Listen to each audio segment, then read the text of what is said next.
Telah berhasil memenuhi janjinya. Semangat yang pertama mereka pada saat kita lepas luar biasa, membawa tekad, kita baca begitu galak Palembang Utara. Nah, hari ini kami berharap kepada seluruh teman-teman masyarakat khususnya ini untuk terus bagaimana upayakan karena mempertahankan kadang-kadang lebih susah. Oleh karenanya setelah ini tetap konsolidasi komunikasi 2022 kita akan melaksanakan prokot.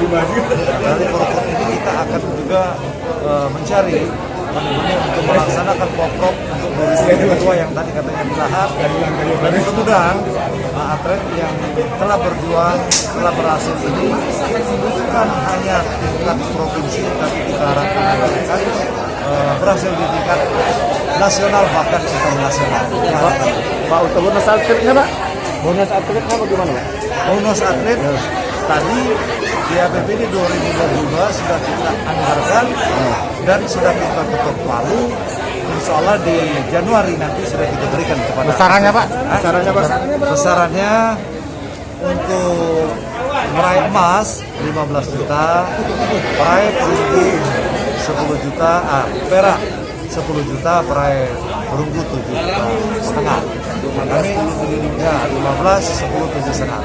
Kami berharap ini jangan dilihat dari nilainya, tetapi adalah bentuk penghargaan yang mudah-mudahan ketika teman-teman atlet menerimanya secara ikhlas, insya Allah ya, mungkin lebih ini yang akan didapatkan oleh Ini adalah hadiah dari Allah Subhanahu Wa Taala atas rahmat dan kuasa beliau, atas rahmat dan kuasa Allah kita dapat membawa kembali piala bergilir ini, dan juga ini adalah hadiah untuk masyarakat Kota Palembang serta pemerintah Kota Palembang. Yang jelas atlet-atlet Kota Palembang memang luar biasa, dan kami memberikan apresiasi setinggi-tingginya untuk kepada atlet-atlet kita, dan semoga apa yang kita kerjakan ini menjadi ibadah kita semua. Ketua, ini kan baru satu tahun kepemimpinan Ketua, banyak capaian yang telah dilakukan. Kedepannya gimana Ketua?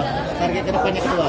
Target ke depan insya Allah kita kerjasama dengan pihak Kadispora untuk membuat program kerja baik itu yang masa panjang maupun masa pendeknya. Yang jelas pemimpinan kami tidak ada apa-apanya kalau tidak didukung oleh skuad-skuad yang luar biasa, termasuk juga kawan-kawan pengurus-pengurus yang sangat luar biasa, kompak dan sama-sama selalu bergotong royong untuk menyelesaikan segala sesuatu yang menjadi tujuan kita sama-sama adalah juara. Kalau untuk seluruh kontingen yang dikirim berapanya sih Pak? Alhamdulillah kemarin kita ngirimkan sekitar 828 kontingen. Kalau untuk anggarannya sendiri berapa sih Pak? Anggaran itu ada di Dispora, silakan ditanyakan. Yang jelas kami hanya melaksanakan tugas-tugas secara administrasi ponian kami, dan kami adalah pembinaan untuk cabur-cabur olahraga. Jangan lupa subscribe, share, komen, dan like ya.